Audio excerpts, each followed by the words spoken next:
पंडित नथुराम गोडसे हा विद्वान गृहस्थ होता. सावरकरांशी त्याचे मतभेद होते, काँग्रेसची मतभेद होते आणि त्यांनी उघड ते मांडलेले पण आहेत. सावरकरांचे बरेच निर्णय त्यांना आवडले नाही. ही आता मंडळी सगळी म्हातारी झालीत, यांना आता काढून टाकलं पाहिजे आणि तरुण मुलं आता हिंदू महासभेचे प्रमुख झाले पाहिजे अशी त्यांनी मागणी केली होती.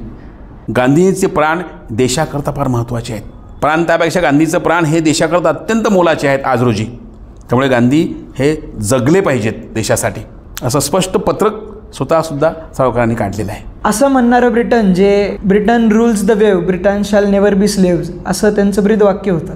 अशा ब्रिटिशांना त्यांच्याच शहरात जाऊन कसं काय हरवण्याची योजना करत होते यावर तुम्ही एकदा सांगा. सावरकर लंडनला काही शिकायला गेले नाहीत, शत्रूची गुपितं काढण्यासाठी लंडनला गेलेत. हिंदूंनी कोणाला तलवारीच्या टोकावर हिंदू करून घेतलं नाही. सावरकरांच्या दृष्टीने ही सद्गुण विकृती नाही का? डॉक्टर आंबेडकरांनी सांगितलं होतं फाळणी करणं गरजेचं आहे. ते फाळणीचे समर्थक होते. त्या पुस्तकात ते म्हणतात की आपल्या देशातील झाडून सर्व मुसलमान आपण पाकिस्तानात पाठवले पाहिजे.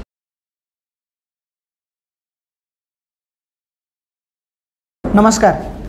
देहाकडून देवाकडे जाताना मध्ये देश लागतो आणि त्या देशाचे आपण देणे लागतो. अविनाश धर्माधिकाऱ्यांनी त्यांच्या एका व्याख्यानामध्ये सावरकरांचा उल्लेख खूप छान शब्दात केला.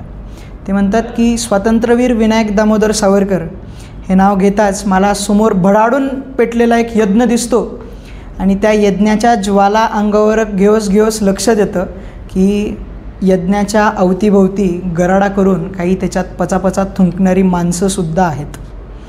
ऋचा म्हणणारे ऋषी किती आणि स्वातंत्र्यवीरांच्या जीवनाचा खरंच अभ्यास करून त्यांच्याविषयी त्यांचं तत्त्वज्ञान काय आहे, ते आजच्या जगाला कसं लागू पडेल याचा अभ्यास करणारे लोक किती.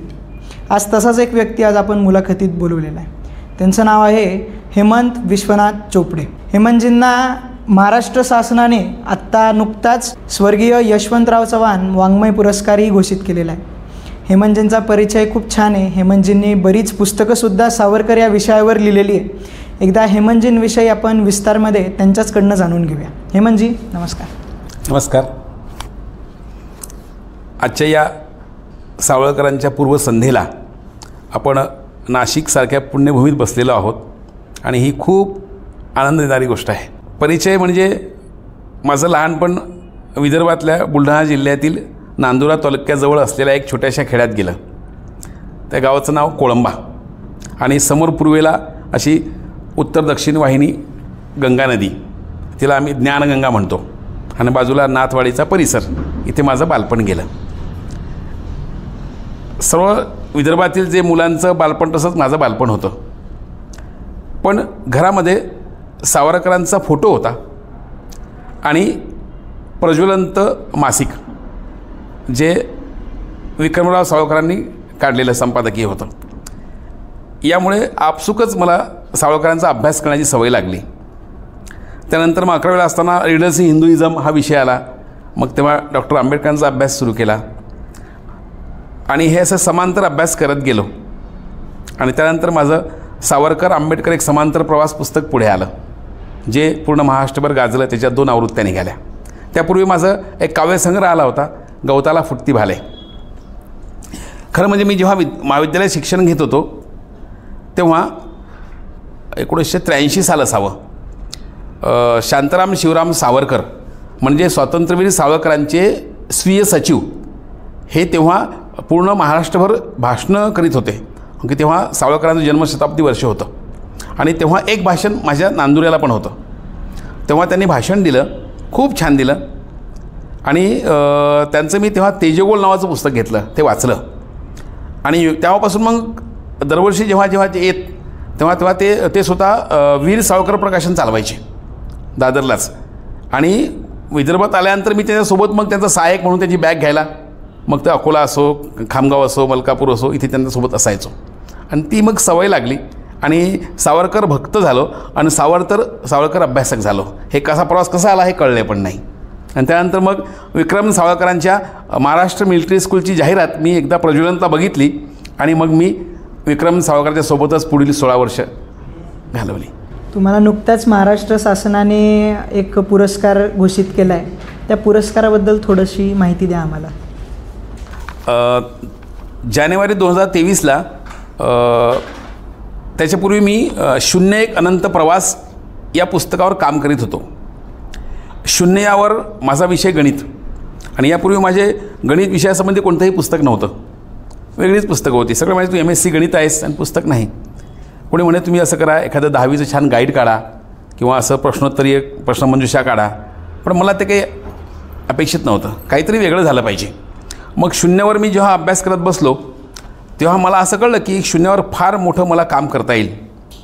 कारण की संत साहित्याची पार्श्वभूमी, तत्त्वज्ञान आवडीचा विषय, आणि भारतातच 0चा शोध लागला हे एक मुख्य कारण. आणि वेद उपनिषदामध्ये सुद्धा 0चे गर्भावस्थेत असणारे काही चिन्ह आहेत. आणि मग एकूण मी याकरता अभ्यास करत गेलो आणि 01 अनंत प्रवास हे पुस्तक तयार झालं.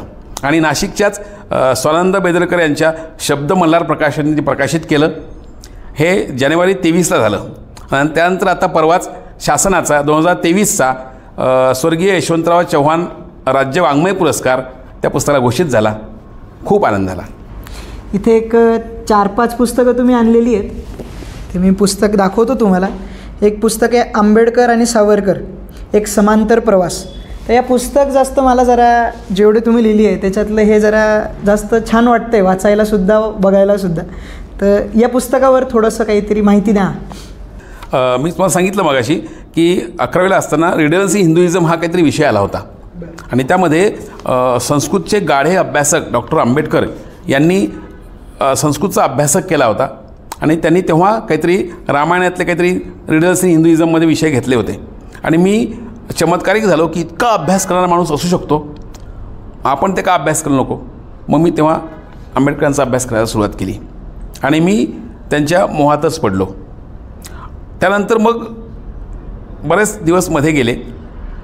मिलिटरी स्कूलला असताना मला असं सुचलं की हे 2 व्यक्तिमत्व आहेत, हे थोर व्यक्तिमत्व आहेत, पण दोघंही वेगळे एव्हरेस्टसारखे आहेत. दोघेही परस्पराला न मिळणारे हे समांतर व्यक्तिमत्व आहेत. यांची वाटचाली समांतरच झालेली आहे. पण राष्ट्रप्रेम, समाजप्रेम हे दोघांचंही कॉमन आहे. रस्ते वेगळे आहेत आणि या सामान्यीकरण त्यांचं असणारं, आणि दोघांनी भरपूर भोगलेलं आहे. दोघांनी भरपूर लेखन केलं आहे. दोघांचे लेखनाचे प्रांत वेगळे आहेत. यांचं पूर्णतः फक्त संशोधात्मक प्रांत आहे आंबेडकरांचा, तर सावरकरांचा तर बहुआयामी आहे. तर या दोघांचा अभ्यास करावा. आणि हे दोघंही समाजात वाटणारी ही दोघी वेगळी व्यक्तिमत्व वाटतात लोकांना. दोघंही विरुद्ध टोकावरचे 2 ध्रुव वाटतात, पण मला ते कधीच असे वाटले नाही, समांतर वाटले. आणि म्हणून सावरकर आंबेडकर एक समांतर प्रवास हे पुस्तक माझ्या हातून लिहिलं गेलं. 01 अनंत प्रवास नावाचं हे जे पुस्तक आहे, या पुस्तकाच्या संदर्भातच तुम्हाला आत्ता महाराष्ट्र शासनाने पुरस्कार घोषित केला. हे पुस्तक सगळ्यांनी एकदा नक्की वाचून पहा. मी वाचून पाहिजे. आत्ताच हेमंतजींनी एक नवीन पुस्तकसुद्धा लिहिलेलं आहे, वाचन कलेचे शास्त्र. हे एक पुस्तक आहे. हे पुस्तक घ्यायचे असतील तर कुठे मिळतील? वाचन कलेचं शास्त्र हे विजय प्रकाशन नागपूर यांनी प्रकाशित केलं आहे. हे बुकगंगा ॲमेझॉनवर उपलब्ध आहेत. हे पुस्तक मी जेव्हा स्वामी विवेकानंद आश्रम शाळेतून निवृत्त झालो त्या निवृत्तीच्या दिवशी म्हणजे 30 नोव्हेंबर 2024ला ह्या पुस्तकाचं प्रकाशन झालं प्राचार्य शशिकांत कर्डेकर यांच्या हस्ते. आणि त्याच दिवशी चमत्कारिक व वैदिक गणित याही माझ्या पुस्तकाचं आणि माझं प्रकाशन असलेलं ज्ञानकलश प्रकाशन याचं प्रकाशन राष्ट्रीय शिक्षण संस्थेचे अध्यक्ष श्री संजय कुलकर्णी आणि कोषाध्यक्ष शिरीष फडके यांच्या हस्ते झालं. खूप छान. आपण आता जरा सावरकर या विषयाकडे जाऊया. मला त्याच्या पहिले असं विचारायचं आहे की स्वातंत्र्यवीर सावरकर, त्याच्या पहिले आपण एक स्वातंत्र्यवीर म्हणून त्यांना एक मानाचा शब्द म्हणून वापरतो.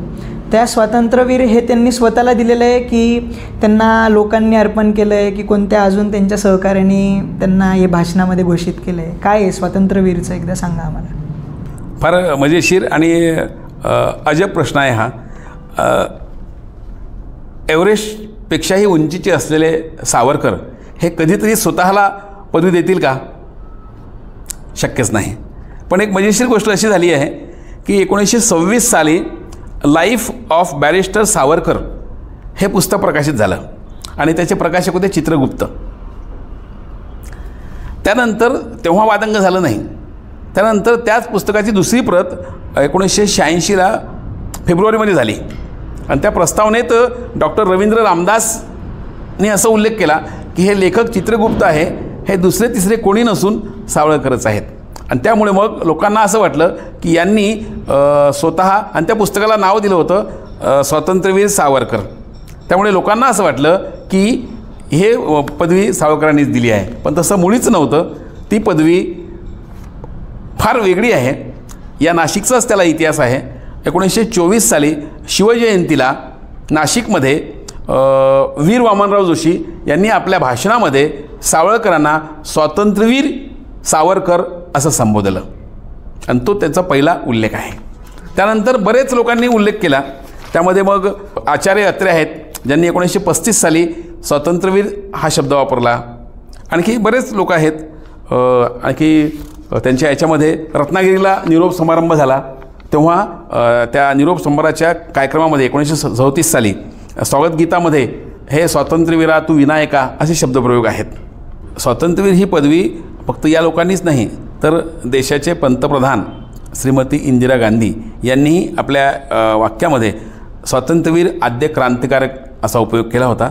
त्यासोबतच इंग्रज अधिकारी फादर विल्यम्स यांनीसुद्धा प्रामाणिक स्वातंत्र्यवीर असा उल्लेख केलेला आहे. श्रीपाद डांगे, यशवंतराव चव्हाण यांनीही त्याच पद्धतीनं उल्लेख केलेला आहे. स्वातंत्र्यवीरांवर खूपशा प्रकारची आरोपं लावली जातात, पण विशेषतः त्यांच्यावर एक आरोप लावला जातो त्यांची हिंदुत्व या विषयाची व्याख्या.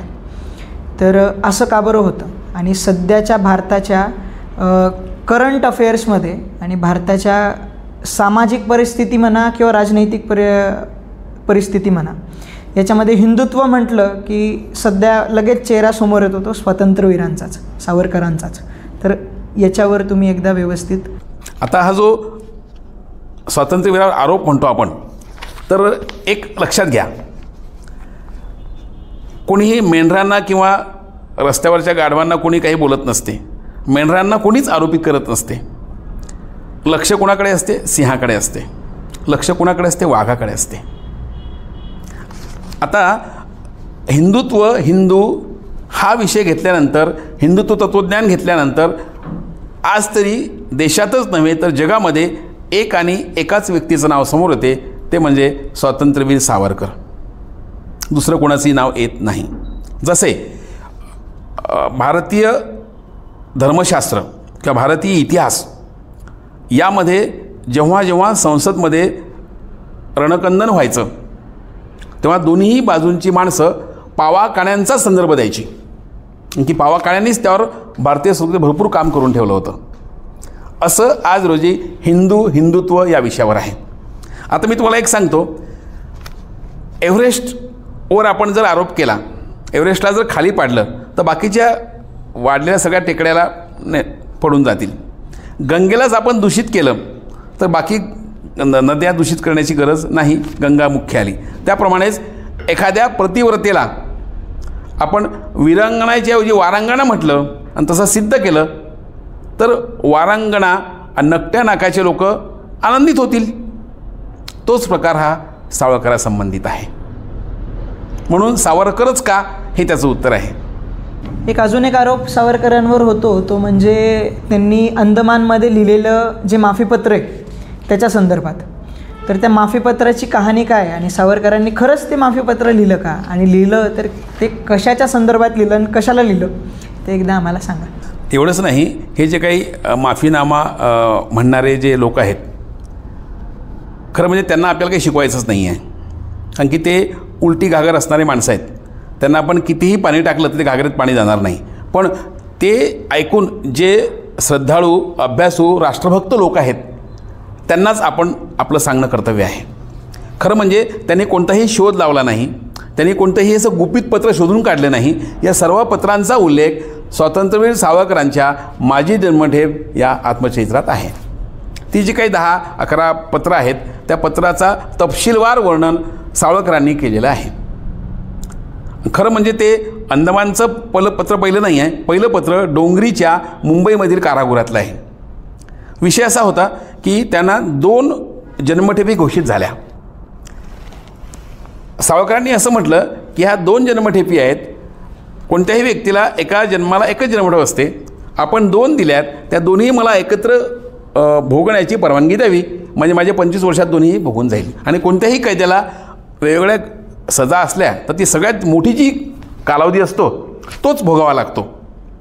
पण इंग्रजांनी मात्र कायद्याचं पालन केलं नाही, नियमाचं पालन केलं नाही आणि त्यांनी सावरकरांना 2 वेगवेगळ्या वर्षात म्हणजे एकूण 25 आणि 25 50 वर्षाची सजा त्यांना भोगायला लावली. आणि हेच जर इंग्लंडला असतं तर असं होऊ शकलं नसतं, त्यांना लोकांनी आरोपित केलं असतं. म्हणून त्यांनी मुद्दाम आपल्या देशामध्ये हा खटला चालवला. आणि ती पत्र जी आहेत ना, ते पत्र स्वतः यांनी लिहिली आहेत. आणि त्याचं कारण असं आहे की क्रांतिकारक हा आयुष्यभर क्रांतिकारक असतो. एन केन प्रकारेण शत्रूविरुद्ध कारवाया करणे, संघर्ष करणे, उठाव करणे हे त्याचं कर्तव्य असते, अशी व्रत असते. 4x4च्या किंवा त्या दगडी भिंतीमध्ये आयुष्यभर कुढत बसण्यापेक्षा काहीही करून बाहेर येऊन पुन्हा क्रांतिकारक करायचं. जास्तीत जास्त काय होईल, पकडलं जाऊ, त्यानंतर काय होईल, जेल मिळेल, आणखी काय मिळेल, फाशी मिळेल, चालेल, पण काम तर होईल. या उद्देशानं त्यांनी स्वतःच नाही तर तिथल्या राजबंद्यांनासुद्धा मानसिकतेनं तयार केलं. आणि मग त्यांच्याकडे सगळे हे आवेदनपत्र भरून घेतले आणि बरेच लोक सुटलेत. त्याचा फायदा झाला. एक वेळेस मला सोडू नका तुम्ही, पण माझ्यासोबतच्या कैद्यांना सोडा, माझ्याविषयी आक्षेप असेल तर. ते डेंजर होते ना, डेंजर कैदी म्हणून त्यांचं नाव होतं. त्यांच्या बिलला पण होता डी फॉर डेंजर. सावरकरांचं चरित्र आपण समजा वाचलं व्यवस्थित तर आपल्याला एक लक्षात येतं की अंदमानापूर्वीचे जे सावरकर होते त्यांची वैचारिकता थोडीशी वेगळी आहे. ते सर्वधर्म समभावी सावरकर असं बघितलं जातं त्यांच्याकडे. पण अंदमानात असं काहीतरी घडलं की त्याच्यानंतर सावरकर जेव्हा समाजसेवेत उतरले तर ते प्रखर हिंदुत्ववादी सावरकर होते. विरोधक असे पण म्हणतात की आम्हाला अंदमान पूर्वीचे सावरकर मान्य आहे, अंदमानानंतरचे सावरकर नाही. आणि त्यांच्या जीवनातला सुद्धा एक छान प्रसंग आहे की सावरकरांच्या जन्मदिनाच्या निमित्ताने एक कार्यक्रम होता. त्या कार्यक्रमामध्ये एक वक्ते असं म्हटले होते की आम्हाला अंदमान पूर्वीचे सावरकर मान्य आहेत, अंदमानानंतरचे सावरकर आम्ही मान्य करत नाही. तर सावरकरांनी तिथल्याच भाषणात त्यांना उत्तर दिलं होतं की अंदमान पूर्वीचे सावरकर पचायला तुम्हाला 25 वर्ष लागली, अंदमान नंतरचे सावरकर पचायला तुम्हाला 50 वर्ष लागणार, पण सावरकर पचणार नक्की. तर असं का बरं? आजही लोकांना सावरकर पचत नाहीत. आजच्या लोकांना बरेच वर्ष लागतील. कारण की सावरकर हे भविष्यवेधी होते. त्यांचं प्रत्येक काम हे भविष्यातलं होतं. 50 वर्षाच्या पुढे काय असू शकते, कसं असणार आहे ते विचार ते तेव्हा मांडत होते. आणि आपण पचायला जनता कमी असते, रयत कमी असते. आपण त्यांचं थोडं लहानपण बघूया. लहानपण आपण पाहिलं तर आपल्याला कळेल. इंग्रज काळ आहे, सर्व बाजूनी सर्वसामान्यांची गळचेपी आहे. भगूरसारख्या गावात त्यांचं बालपण जाते आहे. वडील शिकलेले आहेत, घरी सर्व पुस्तकं मिळतात आहे. अशीम पराजपाचा काळ घरी येतो आहे, वेगवेगळे पत्र येतात आहेत, त्यांचं वाचन होते आहे. 5 वर्षाचे असताना त्यांचं वाचन होतं, त्यांना बाराखडी येते, लिहिता येते. 12 वर्षाचे असताना ते आरण्यक नावाचा ग्रंथ घरात वाचतात, जो घरात वाचायचा नसतो तो. असे वेगवेगळे ग्रंथ वाचणारा माणूस आहे. तो काव्यलेखन करतो, पोवाडा करतो आणि त्याला राष्ट्रभक्तीचे सर्व संस्कार घरात सभोवताल मिळतात. पुढे येतो, नाशिकला पण येतो. नाशिकला त्यांचं राहणं आहे. नंतर 10वी 12वी त्यांची होते, शिक्षण होते. त्यांचा लग्नाचा विषय पण येतो. पुण्याला शिक्षण होते. बालमेळा नाशिकला होतो. अभिनव भारत होतं. लोकमान्य टिळकांच्या समोर ते परदेशी वस्त्रांची होळी करतात.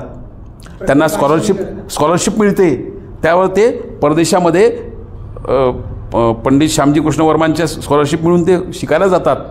आणि हा सगळा कॅनव्हास बघितला आपण. तिथे ब्राउनिंग पिस्तल भारतात पाठवतात. 1857ची शताब्दी वर्ष असते, 50 वर्ष पूर्ण. त्यावर ते 1857चा ग्रंथ लिहितात की जो जगामध्ये शिपायांचं बंड म्हणून म्हटला गेला होता. त्यांनी स्वतः सांगितलं की तो स्वातंत्र्याचा उठाव आहे. त्या ग्रंथामध्येच त्यांनी हिंदू मुस्लिम ऐक्य सांगितलेलं आहे. Yes exactly. आणि त्यावेळेस इंग्रजांचा कालखंड असतो तेव्हा सर्व संस्थानिक जे काय राजे असतील ते तर मुस्लिम हिंदू राजे सगळे एकत्रित करून ते लढा देतात इंग्रजांशी.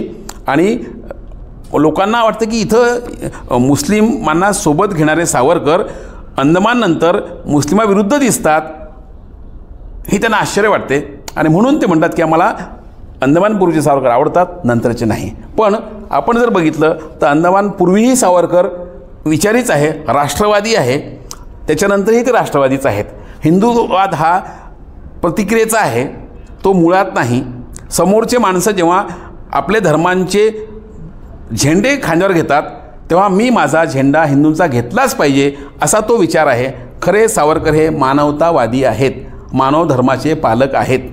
बरोबर, त्यांचं वाक्यसुद्धा आहे, तुम्ही मुसलमान आहात म्हणून मी हिंदू आहे, तुम्ही ख्रिश्चन आहात म्हणून मी हिंदू आहे, नाहीतर मी विश्वमानव आहे. विश्वमानव आहे. आणि सर्वांसमोर सगळ्यांची जर धर्माची पालुपद दगडून पडली तर मानवतेचा झेंडा खांद्यावर घेणारा मी पहिला पाईक असेल असं त्यांनी म्हटलेलं आहे. पुढे तेजस्वी हिंदुत्ववादी असलेले सावरकर यांनी पाकिस्तान प्रांतामध्ये मुस्लिम लीगसोबत हिंदू महासभेला युती करायला लावली. ही तीच मुस्लिम लीग आहे ज्या मुस्लिम लीगच्या गुंडांनी जिनाच्या आदेशावरनं डायरेक्ट ॲक्शन डेच्या दिवशी लाखो हिंदू स्त्रियांना, पुरुषांना, लहान लहान मुलांना मृत्यूच्या तोंडी पाडलं, सरेआम कत्तल केले, रक्ताचे पाठ वाहिले. हैदराबाद, कलकत्त्यासारख्या ठिकाणी भयंकर दंगली झाल्या.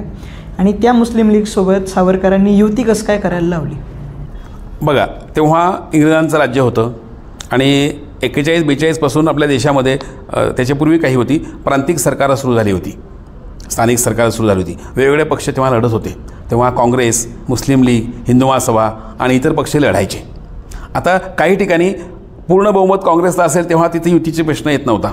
पण जिथे कुठे काँग्रेस कमी पडते आहे, हिंदू सभा कमी पडते आहे आणि मुस्लिम लीगचे जास्त आहेत, उदाहरणार्थ सिंध प्रांत, पंजाब प्रांत, अशा ठिकाणी मुस्लिम लीगसोबत आपण सत्तेत गेलं पाहिजे अशी सावरकरांची मांडणी होती.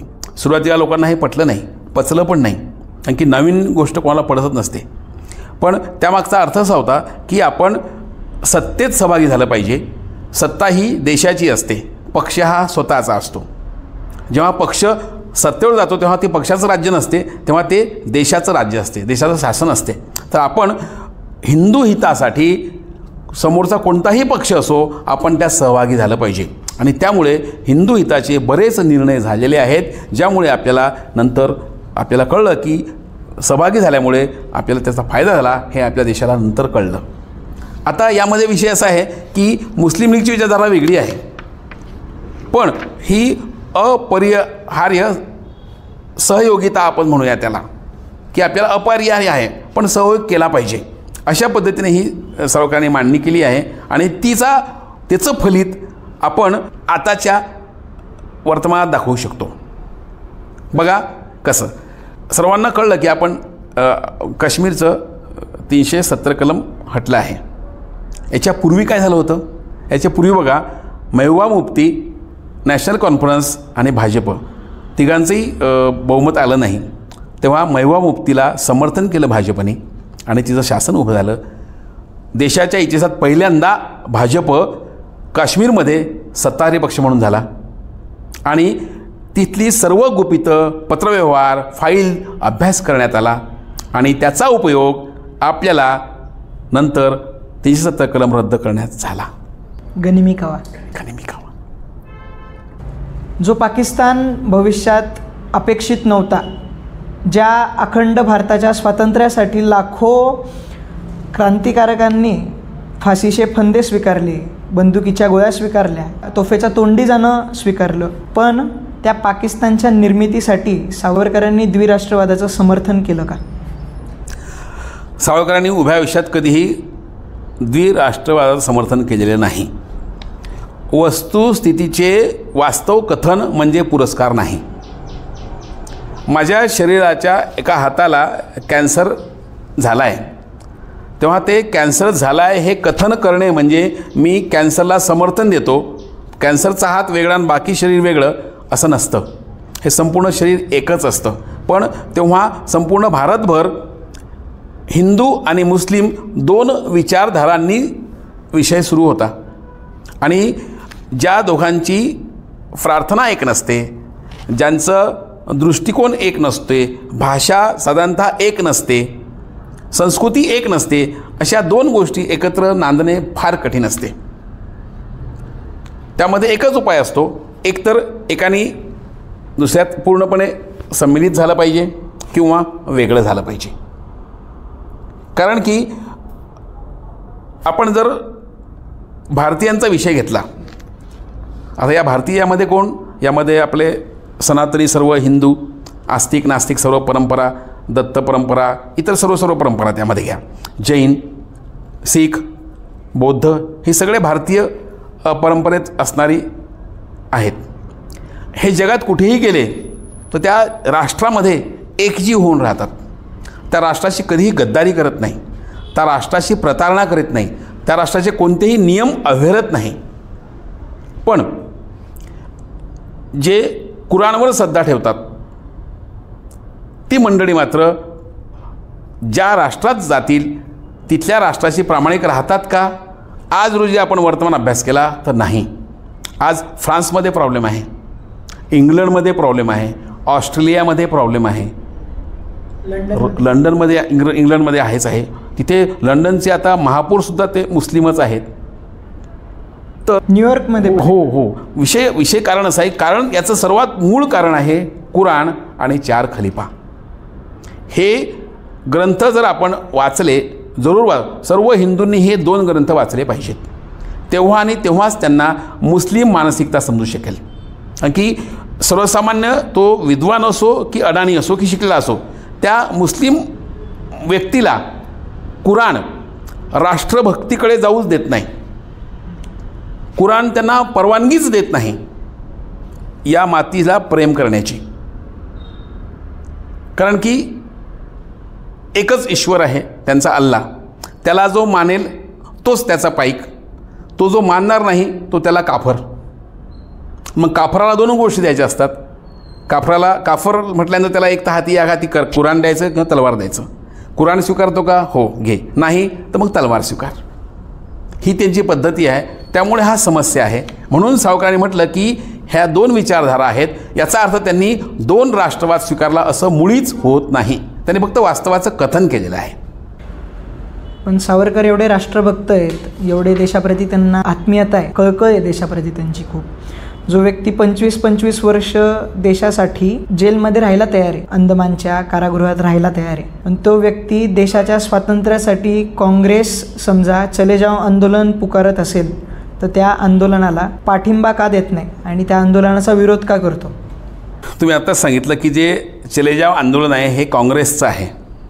म्हणजे काँग्रेस या पक्षाचं आंदोलन ते होतं, ते राष्ट्राचं आंदोलन नव्हतं. काँग्रेस पक्षाने निर्धारित केलेलं आंदोलन. तेही मजेशीर गोष्ट अशी आहे की ते योजनाबद्ध नव्हतं, त्याचं पूर्णपणे प्लॅनिंग झालं नव्हतं, बैठक व्यवस्थित नव्हती. संपूर्ण भारतभर जे नेते होते ते सर्व नेत्यांची विचारधारा एक नव्हती. त्यामध्ये या चले जाओच्या आंदोलनाला राजाजी आणि मौलाना आझाद यांचा विरोध होता. आणि त्यामुळे या आंदोलनानंतर काय कारवाई केली पाहिजे हे जनतेला व्यवस्थित सांगण्यात पण आलं नव्हतं. आणि ते विशिष्ट प्रांतापुरतंच काही दिवसापुरतं आंदोलन होतं.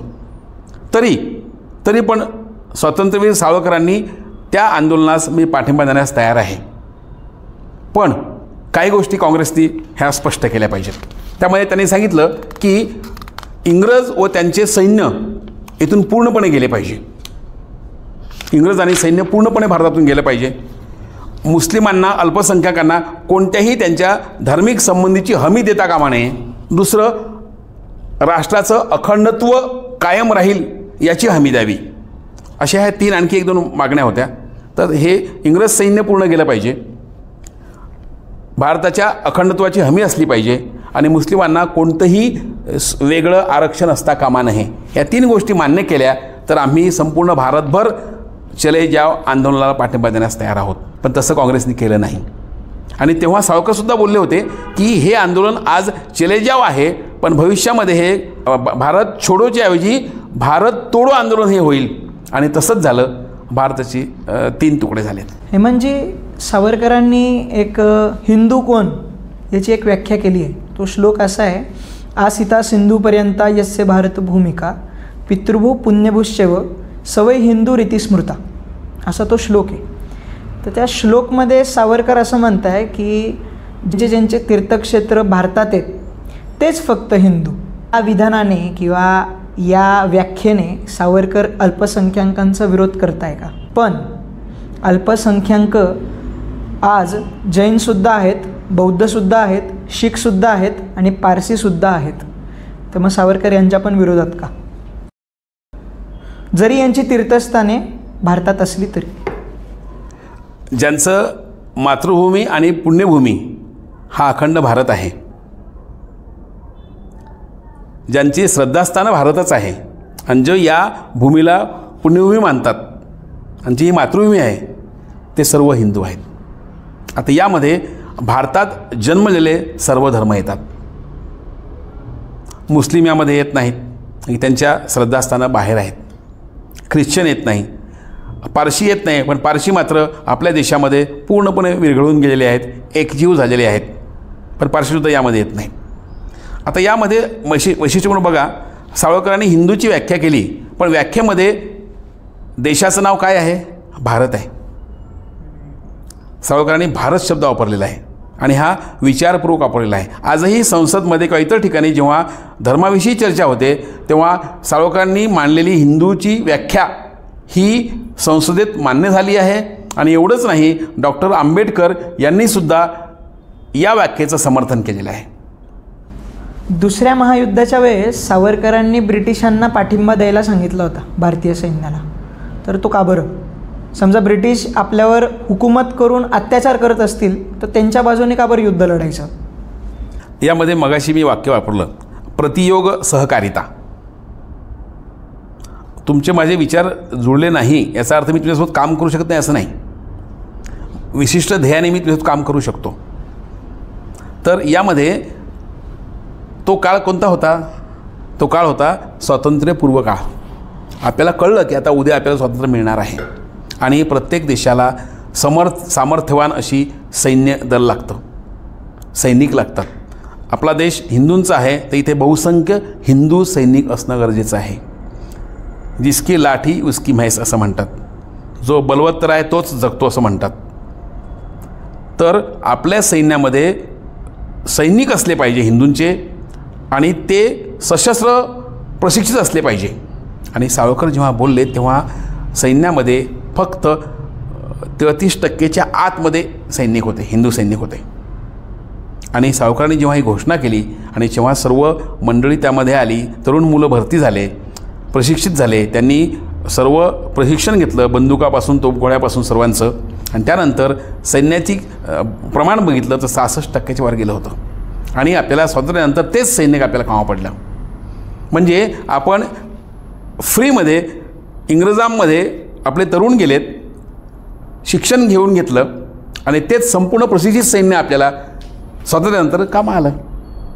या उद्देशाने तो कारण होतं. आणि प्रशिक्षण घेतल्यानंतर बंदुकीचं टोक कुणीकडे वळवावं हे इंग्रजांच्या नीतीवर ठरेल, आपण ठरवू ते तेव्हा करता येईल. इतका सरळ सरळ प्रत्यक्षवाद हा सावरकरांचा होता आणि ही सावरकर रणनीतीच आहे. बरोबर. सावरकर आणि हिंदू महासभेच्या खूपशा कार्यकर्त्यांनी हिंदू सैनिकीकरणावर खूप भर दिला. तर त्याच्यावर तुम्ही काही सांगू शकता का? यामध्ये आपण बघितलं तर तेव्हा जपानमध्ये सुद्धा 50,000 हिंदू सैनिक गोळा झाले होते. जपानमध्ये सरांनी सावरकरांनी हा विषय घेतल्यामुळे आणि ते आपसूक सैन्य रासबिहारी बोसांना मिळालं आणि त्यांच्याकडून ते पूर्णपणे सैन्य मिळालं कोणाला? सुभाषचंद्र बोसांना. तर ही जी घोषणा सावरकरांची आहे ही अत्यंत उपयोगी पडली. एवढंच नाही, त्यांनी हेही सांगितलं प्रांतांना की आपण जरी इंग्रजांना समर्थन केले असलं आणि समजा आपलं आझाद हिंद फौज बंगालकडनं आली तर तिथल्या प्रांतिक हिंदू महासभेच्या लोकांनी मंडळींनी त्यांना पूर्ण समर्थन केलं पाहिजे. आपण कोणत्याही पक्षात का असेना त्या आलेल्या सैन्याला आपण सामोरे गेलं पाहिजे आणि त्यांना खांद्याला खांदा लावून लढलं पण पाहिजे. मग तुम्ही कोणत्याही प्रांतिक सरकारात असा, ते आपलं पहिलं इष्टध्येय असेल. सावरकरांचा गांधी हत्येमध्ये हात होता का? कपूर आयोगाने असं सांगितलं होतं की जेवढे पण आरोपी पकडले गेलेत त्या सगळ्यांचा कोणत्या ना कोणत्या मार्गाने गांधी हत्येमध्ये हात आहे. यामध्ये फार मजेशीर आहे. आपण हा विषय सविस्तर बघूया. पहिल्यांदा आपण बघूया की आपण जे लहानपणी शाळेत वाचलं की एका माथे फिरूने महात्मा गांधींची गोळ्या घालून हत्या केली. पहिली गोष्ट की तो माथे फिरू नव्हता, तो पंडित होता. त्याचं नावच आहे पंडित नथुराम गोडसे. हा विद्वान गृहस्थ होता, क्रांती विचाराचा होता. तो अग्रणी आणि साप्ताहिक हिंदू राष्ट्रचं संपादक होता. आणि एवढंच नाही, त्या काळामध्ये काँग्रेस आणि हिंदू महासभेने घेतलेल्या राष्ट्रीय निर्णयाची विरुद्ध तो चिरफाड करणारा संपादकसुद्धा होता. त्यांनी अनेक विषयी सावरकरांशी त्याचे मतभेद होते, काँग्रेसची मतभेद होते आणि त्यांनी उघड ते मांडलेले पण आहेत. सावरकरांचे बरेच निर्णय त्यांना आवडले नाही. ही आता मंडळी सगळी म्हातारी झालीत, यांना आता काढून टाकलं पाहिजे आणि तरुण मुलं आता हिंदू महासभेचे प्रमुख झाले पाहिजे अशी त्यांनी मागणी केली होती. हे कोणाला माहीत नाही. असा हा स्वतंत्र विचाराचा शिष्य सावरकरांना गुरुस्थानी मानत होता. आता बघा, तो मानतोय गुरुस्थानी, यांना काय माहीत. गुरूंना अनेक शिष्य असतात. एकलव्य शिकला तिकडं जंगलामध्ये, गुरुला माहीतच नाही ना, तो नाव कोणाचंही घेऊ शकतो. नथुराम भेटला पण आहे आणि आपल्याकडे पद्धत आहे, कोणी आल्यानंतर आपण म्हणतो यशस्वी व्हावं, विजयी व्हा. आपली भारतीय संस्कृती आहे, कोणी आल्यानंतर आपण त्यांना विजयी व्हा म्हणतो. याचा अर्थ त्यांनी गांधीच्या खुनासाठीच विजयी व्हा असं म्हटलेलं नाही आहे. पण हे सुतावरून स्वर्ग गाठण्याची परंपरा काँग्रेसनेही पाळली आणि काँग्रेसने मुद्दामहून त्यांना सावरकरांचे 7वे की 8वे आरोपी म्हणून नोंद घेतली. आणि जेव्हा त्यांनी आरोपी म्हणून नोंद घ्यायला भाग पाडलं तेव्हा केंद्रीय मंत्रिमंडळामध्ये डॉक्टर भीमराव आंबेडकर यांनी विरोध केला की सावरकरांचा सकृतदर्शनी कोणताही पुरावा आढळून येत नाही, त्यामुळे आपण त्यांचं नाव घेणं चुकीचं आहे. पण त्यांचं ऐकल्या गेलं नाही आणि त्यांनी ही सूचना सावरकरांचे जे वकील होते भोबटकर त्यांना सांगितलं की असं असं विषय यांचं नाव आलं होतं, यांचं नाव येण्याची शक्यता आहे, मी त्याला विरोध केला होता पण कोणतेही पुरावे नाही आहेत. आणि तुम्हाला एक आणखी आश्चर्य वाटेल की सावरकरांची सुटका ही निर्दोष झालेली आहे. जेव्हा एखादी सुटका होते तेव्हा सुटकेचे 2 प्रकार असतात. एक तर कोणताही पुरावा मिळाला नाही म्हणून सुटका होते, नाहीतर पुरावा पुरेसा नाही म्हणजे संशयाचा फायदा घेऊन सुटका होते. सावरकरांची पूर्णपणे निर्दोष सुटका झालेली आहे.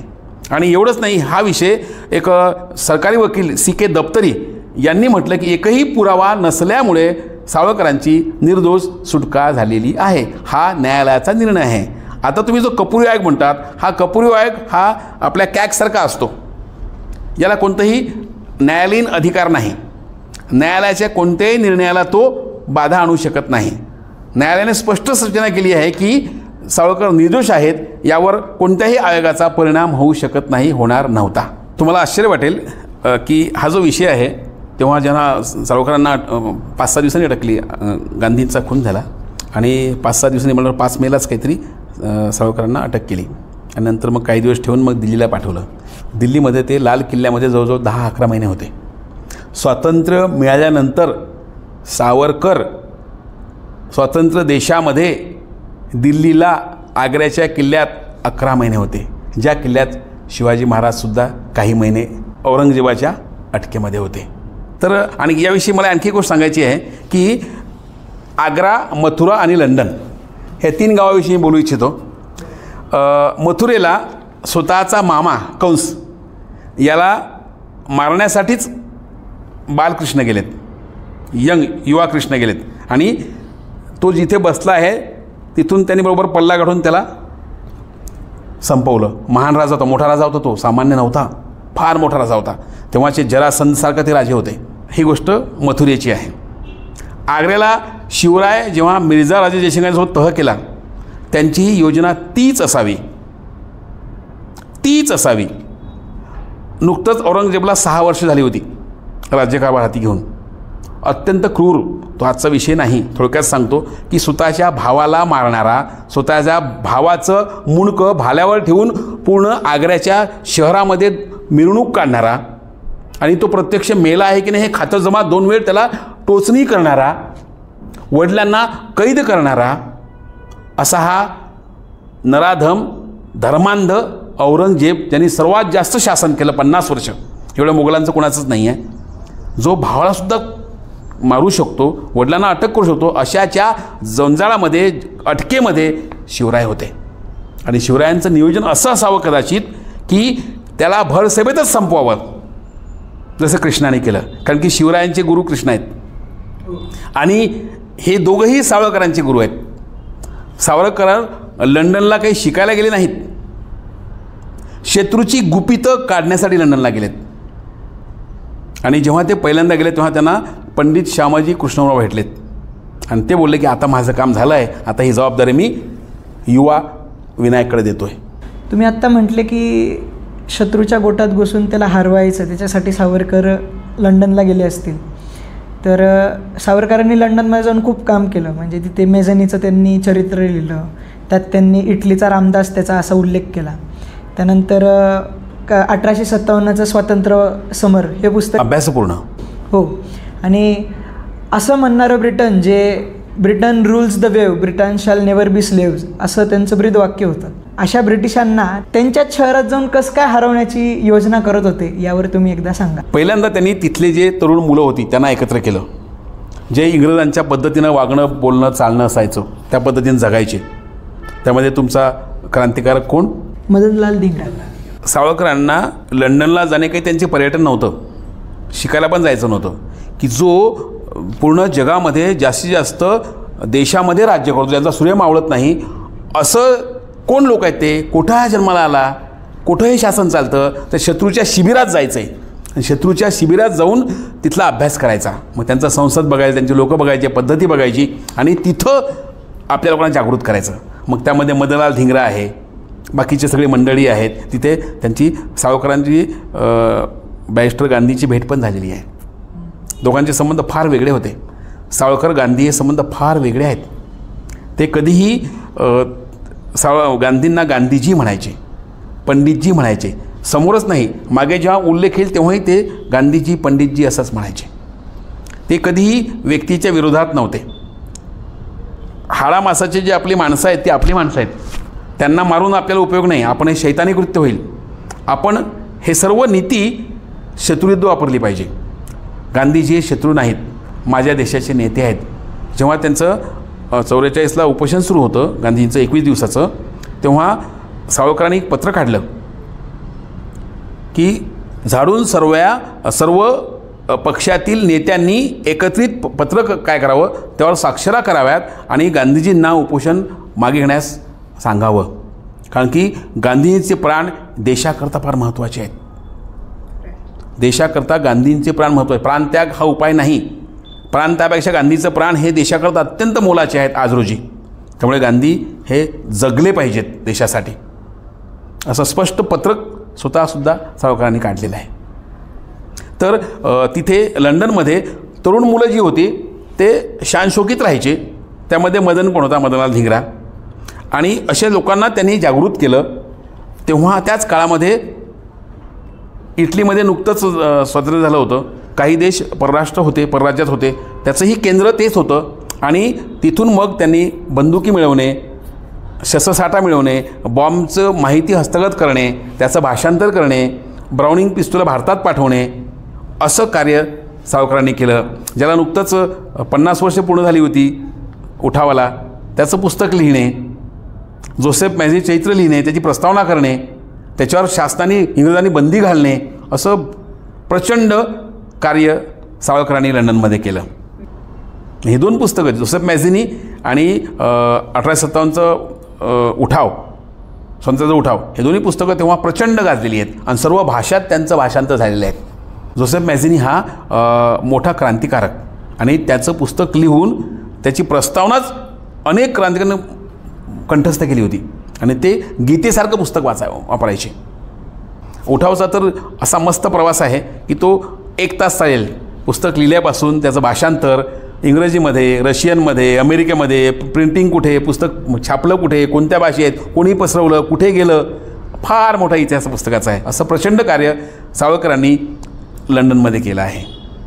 आग्र्याला शिवरायांनी प्रयत्न केला औरंगजेबला मारण्याचा, ते होऊ शकलं नाही. ते नियोजन असावं हे सावरकरांना वाटलं. असंच आपणही शत्रूच्या शिबिरात जाऊन तिथेच त्यांना संपवायचं, म्हणून कदाचित सावरकर लंडनला गेले असतील. ध्येय अखंड असेल, मोठं असेल, तर माणसाला कशाचीच भीती नसते. अचल रहा जो अपने पथ पर, लाख मुसीबत आने से, मिली सफलता जग में उसको जीने में मर जाने में. या प्रकारे सावरकर हे जाज्वल्य देशभक्त, राष्ट्रभक्त आहेच, पण त्यांचं धैर्य कमालीचं आहे. त्यांनी लहानपणी साप हाताळला आहे, विंचू हाताळला आहे, लहान मुलं गोळा केली आहेत. शिवरायांनी जसे लहान मुलं गोळा केली 12 मावळ प्रांतातली, अशी त्यांनीही गोळा केली. तुम्ही एक बघा, आपण जर भगवान श्रीकृष्ण, छत्रपती शिवराय आणि सावरकर ही जर परंपरा अभ्यासली तर आपल्याला काहीही नाविन्यपूर्ण वाटत नाही आणि आपल्याला तेव्हा सावरकर पूर्णपणे कळतात. सावरकर पूर्णपणे कळतात. सावरकरांची विचारधारा, सावरकरांचं तत्त्वज्ञान काय आहे नक्की? सावरकर हे असं व्यक्तिमत्व आहे जे हिंदूंनी वाचावं सुद्धा, पण त्याहून जास्त ते आचरणात आणावं. तर ते एकदा आम्हाला विस्तारमध्ये सांगा. स्वातंत्र्याच्या पार्श्वभूमीवर जे काही मोठे महान नेते होऊन गेले त्यामध्ये डॉक्टर आंबेडकर, सावरकर आणि महात्मा गांधीजी आणि बाकीचे आहेतच. आणि ही व्यक्तिमत्व हे एका माणसाची नाही आहेत. मी तर स्पष्ट म्हणतो की या प्रत्येक एका माणसामध्ये असे अनेक व्यक्ती लपलेले आहेत, अनेक लपलेले आहेत. गांधीजीमध्ये असेच लपलेले आहेत. धार्मिक गांधी वेगळे, राजकीय गांधी वेगळे, पती म्हणून गांधी वेगळे. महात्मा गांधी कसे होते हे कस्तुरबाला विचारा, पती म्हणून.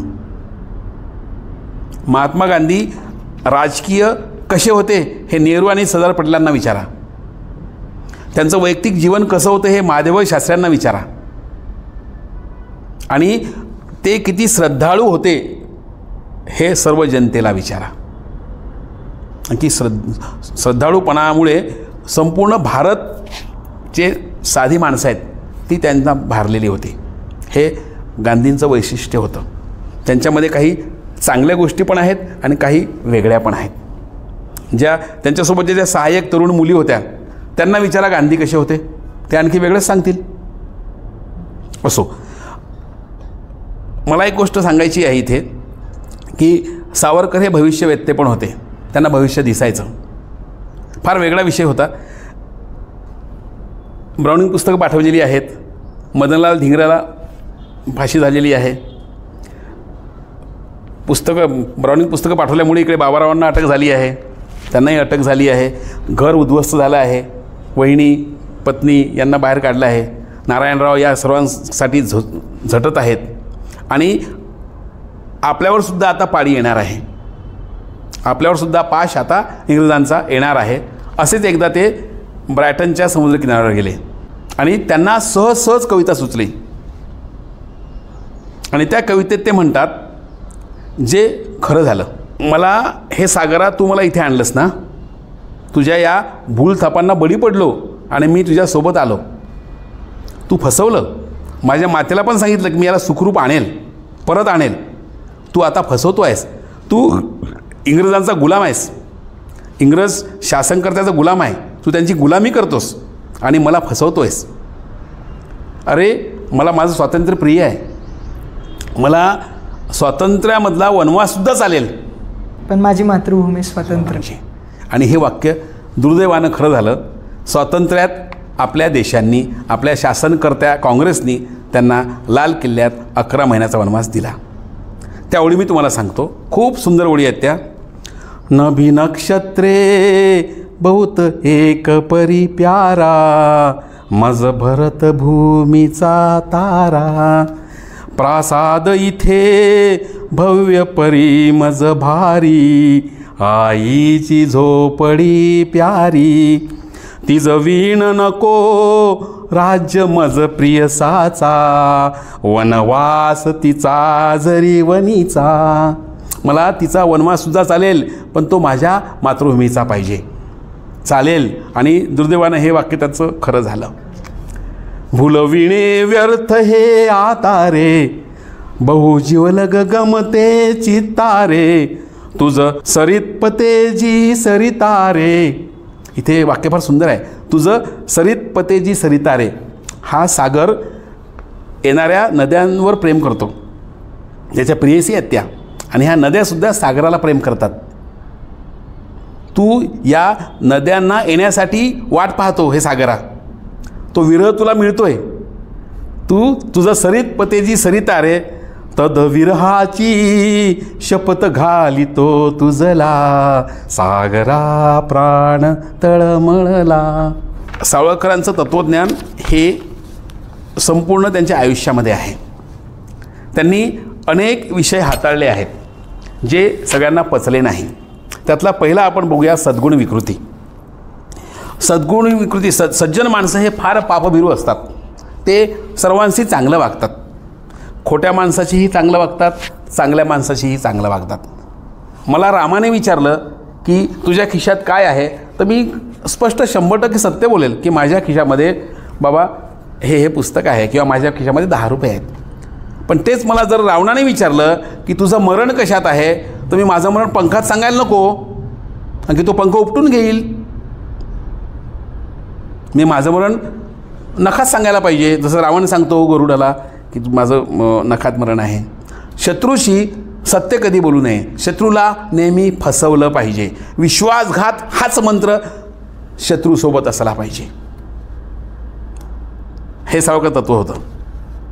त्यांचं आणखी म्हणणं होतं की बलवत्तर आहे तोच श्रेष्ठ आहे, ज्याची सेना आहे तोच राज्य करू शकतो. हे स्वातंत्र्याच्या सीमा तलवारीच्या धारेवर आखल्या जातात, प्रेमाच्या शब्दांनी नाही. तुमची तलवार श्रेष्ठ असेल, तलवार म्हणजे शस्त्र, शस्त्र राष्ट्रस्य बलम, शस्त्र हेच राष्ट्राचं बळ आहे. कोणतंही तत्त्वज्ञान राष्ट्र उभारू शकत नाही. पंचशील तत्त्वज्ञान सांभाळणारा चीन, पण त्याची राष्ट्रनीती पंचशील बाळगत नाही. ते अत्यंत कपटी, नराधम, खोटेपणानं वावरतात. ते साम्राज्यवादी आहेत, जागा बळकावतात, एक एक देश बळकावतात. त्यांनी लडाख बळकावायला घेतला आहे, मागे आपला त्यांनी तिब्बत बळकावलाच आहे. श्रीलंकेचं त्यांनी किती जागा मिळवली आहे, पाकिस्तानची जागा मिळवली आहे. असा हा भस्मासूर ड्रॅगन हा विस्तारवादी आहे. अमेरिका विस्तारवादी आहे, रशिया विस्तारवादी आहे, आणि भारत, आम्ही विस्तारवादी नाही आहोत. आम्ही कोणाच्याही सीमा घेत नाही, आम्ही कोणालाही बळकावत नाही, आम्ही कोणाला जबरदस्तीनं हिंदू करत नाही. आमची ही वेगळी संस्कृती आहे आणि हीच परंपरा, हीच सनातन धर्म आहे, ज्याला आपण आज हिंदू म्हणतो. हा आपला सनातन धर्म आहे, हे सनातन पद्धती आहे. खरं म्हणजे हे धर्म म्हणायनेच चुकीचं आहे. ही आमची पूर्वापार आलेली सनातन जीवन पद्धती आहे. हा धर्म नाही आहे, हा एका माणसाचा धर्म नाही, एका धर्मग्रंथावर आधारित नाही, याचा एक प्रेषित नाही, याचं एक पुस्तक नाही. इतर धर्मांची तुम्ही तुलना करा, तुम्हाला कळेल. त्यामुळे हा धर्म नाही आहे, हे एक भारतीय भरतखंडात माणसांची चालत आलेली पूर्वापार परंपरा आहे, संस्कृती आहे, आणि ती एक विशिष्ट पद्धती आहे, ती सर्वांना सामावून घेते. वसुधैव कुटुंबकम हा त्याचा श्लोक आहे. आलेल्या माणसाला खाऊ घालणे, पिऊ घालणे, वागवणे, रागवणे, सांभाळ करणे, सामावून घेणे ही आपली संस्कृती आहे. हा इथे मोठा बदल आहे, आणि हा अतिरेक होऊ नये सद्गुण विकृतीचा, म्हणून सावरकर दक्ष आहेत. पण आत्ता तुम्ही जे सांगितलं की हिंदूंनी कोणाला तलवारीच्या टोकावर हिंदू करून घेतलं नाही, कधीच नाही. सावरकरांच्या दृष्टीने ही सद्गुण विकृती नाही का? नाही. सावरकर आपण बघितलं, सावरकर मानवतावादी आहेत. ते कधीही बळाचा वापर करत नाही. फक्त शत्रूसोबत बळाचा वापर करायचा, स्वकीयांसोबत नाही. स्वकीयांना मारणे हा शैतानी कृत्य आहे असं सावरकरांनी लिहिलं आहे. जबरदस्ती कोणालाही करायची नाही आहे, त्याला त्याची प्रार्थनेची अनुमती आहे. आपल्या देशामध्ये त्यांनी जी काही मांडणी केली आहे की माझं हिंदू राष्ट्र कसं असेल, त्यामध्ये 100% भारतीय संविधानात जसं आहे तशीच सावरकरांनी अपेक्षा केलेली आहे. सर्वांना प्रार्थना करण्याची अनुमती आहे, सर्वांना संपत्ती कमवण्याची आहे, सर्वांना आनंदात जगण्याची आहे. फक्त राष्ट्रविघातक कृत्य कोणी करता कामा नये.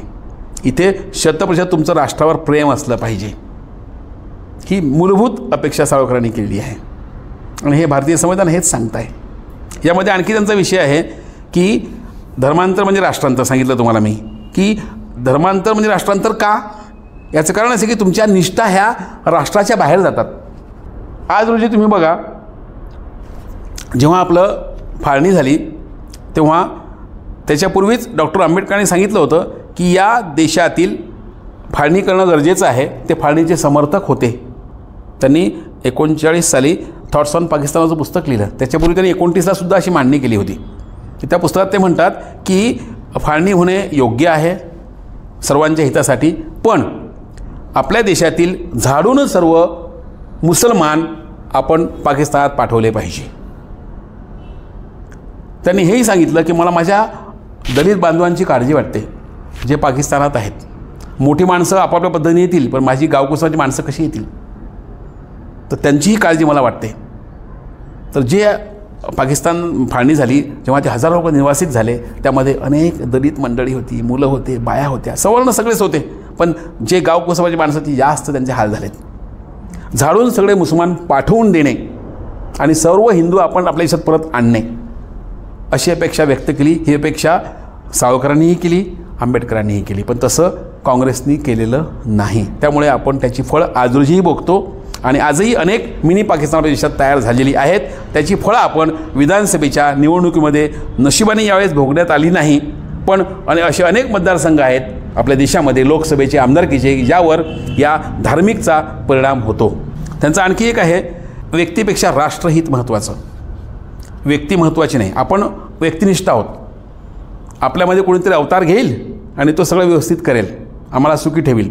हे अवतारवादी संकल्पना आपल्याला फार अडचणीची आहे, आपल्याला मागे आणणारी आहे. त्यामुळे आपण स्वतःहून उभे राहत नाही. अवतार होईल, कोणीतरी अवतार घेईल आणि आम्हाला सुखरूप करेल आणि तो व्यक्ती करेल सगळं. म्हणजे आम्ही राजाच्या विरोधात जात नाही. राजा हा देव असतो, मग तो अकबर का असे ना, औरंगजेब का असे, राजा आहे तो, राजा नृप, मग तो राजाचा आदेश पालन केला पाहिजे. अशी मूर्ख भोळसट संकल्पना आपल्या देशाने अनेक वर्ष सांभाळली आहे. ती फेकणं महत्त्वाचं आहे. त्यामुळे व्यक्तीपेक्षा राष्ट्रहित महत्त्वाचं. व्यक्ती कितीही मोठी असली राष्ट्राच्या पुढे मोठी नाही. मग ते महात्मा गांधी असोत की आजचे पंतप्रधान नरेंद्र मोदी असोत, राष्ट्रहित महत्त्वाचं. आत्यंतिक अहिंसा ही टोकाची पापच आहे.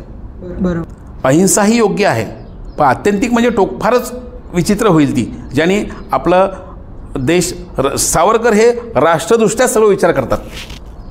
राष्ट्र प्रथम, मग समाज. मग राष्ट्र असेल तरच मी पूजा करू शकेल. मला स्वतःचं शेती सांभाळायची आहे तर राष्ट्र स्वातंत्र्य असेल मी करू शकेल.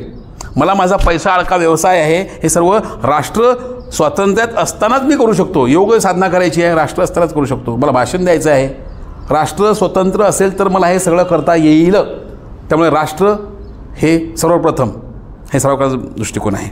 सावरकरांना आजचा हिंदू समाज, आजची हिंदू पिढी, आजचा भारत कसा अपेक्षित आहे यावर तुम्ही एक सांगा. मित्रांनो, सावरकरांनी उभ्या आयुष्यात देश, धर्म, राष्ट्र यावरच काम केलं आहे.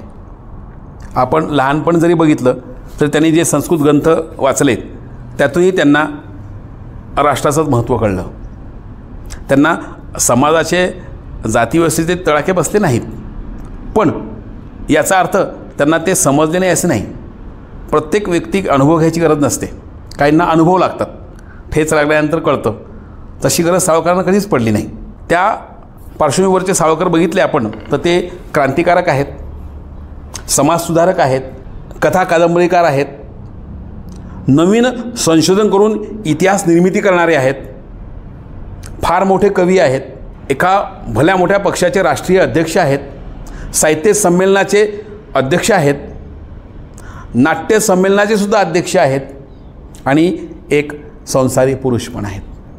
म्हणजे मुलामुलींची आडवी वीण टाकून संसार तर अनेक पक्षी करतात. हे चुलबुळक्याचा संसार मला अपेक्षित नाही.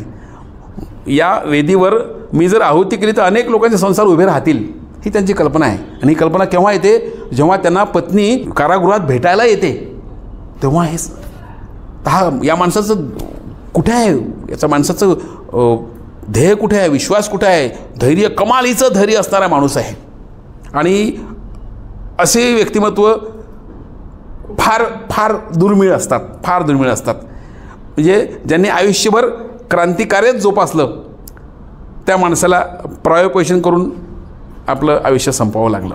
आता आपण जे 26ला पुण्याची साजरी करत आहोत, त्यांनी 1 फेब्रुवारीपासूनच उपोषण सुरू केलं होतं. डॉक्टरलासुद्धा आणू देत नव्हते, सलाईनसुद्धा नाही, काहीच नाही. त्यांची मुलगी त्यांना भेटायला आली होती तर त्यांनी तिला सांगितलं की सिंधू नदीचं पाणी आणून दे तर मी उपोषण सोडतो. अनेक अनेक कथा आहेत त्याच्या. तर 26 दिवस त्यांनी प्रायोपेशन केलं, म्हणजे काहीही खाल्लं पिल्लं नाही. आणि गांधीवादाच्या पद्धतीने त्यांनी हा ध्येय ठेवला. ज्या माणसाने आयुष्यभर पिस्तूलच जवळ बाळगली, क्रांती विचार बघितले. नियती फार क्रूर असते. ज्या माणसाने आयुष्यभर अहिंसेचा जप केला, हे महात्मा गांधी, यांचा शेवट शेवटी हिंसेने झाला. आणि ज्यांनी आयुष्यभर हिंसाला प्रवृत्त केलं, क्रांतिकार्य केलं, त्यांना मात्र आपला ध्येय सोडावा लागला, उपोषण करून सोडा. असं हे विचित्र आहे.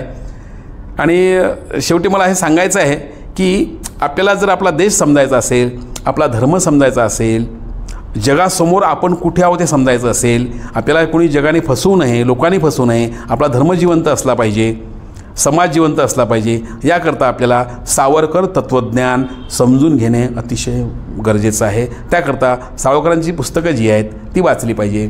माझी जन्मठेप हे जगातील जे काही बोटावर मोजण्याजोगे आत्मचरित्र आहेत त्यामध्ये एक आहे.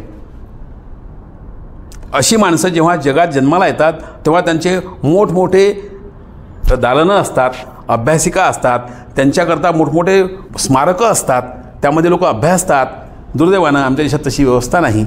पण दादरला फार सुंदर स्मारक आहे. तिथे श्री रणजित सावरकर यांनी सर्व व्यवस्था केलेली आहे. तिथे सर्व पुस्तकं आहेत, चित्र आहेत. तिथे प्रत्यक्ष प्रशिक्षण चालतं, मुष्टियुद्धाचं, रायफल शूटिंगचं सर्व चालतं तिथे. आणि आपण आवर्जून सावरकर विचार मांडला पाहिजे, लोकांना सांगितला पाहिजे आणि आजच्या पद्धतीनं आपण काम केलं पाहिजे. आता आज रोजी काय केलं पाहिजे? आता आज रोजी आम्ही नवीन पद्धतीने मांडणी केली पाहिजे. आज रोजी आम्हाला पिस्तूल घ्यायची गरज नाही, ते स्वतंत्र आहे.